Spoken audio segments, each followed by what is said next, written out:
in this particular course, So the million-dollar question is, how do we get students to learn what we want them to?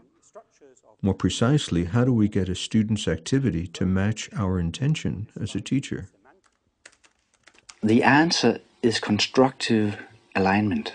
That is, to clearly state the learning objectives of the course in terms of the solar taxonomy, to make the exam measure precisely those and tell this to the students, and to choose appropriate teaching learning activities to train these skills and competences during the course. The constructive alignment theory was developed by Professor John Biggs. Let's first have a look at an unaligned course.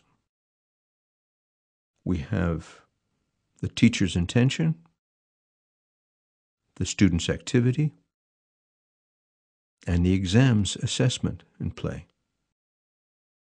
The teacher has an intention.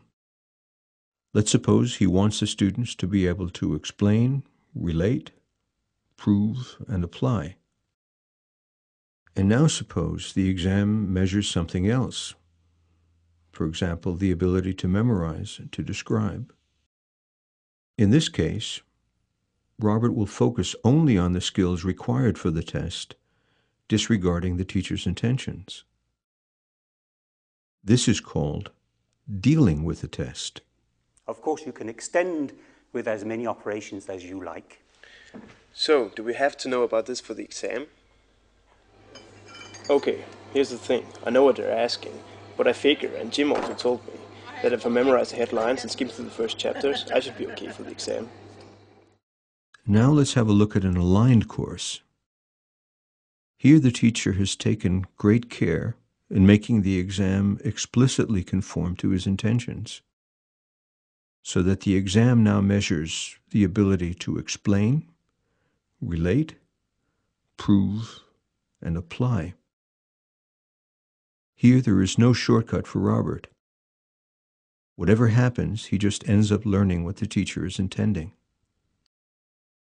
So these are the course objectives, and also what you'll be expected to be able to do at the exam, and what my exam will measure.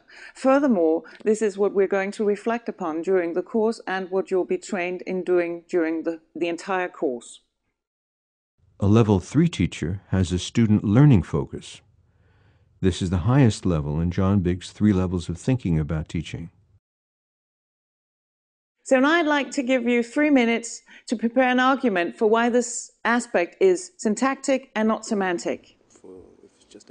Now we are in a position to actually define good teaching. Exactly, yes. Good teaching is getting most students to use the higher level cognitive processes that the more academic students use spontaneously. Or you might say, teach so that Robert behaves like Susan.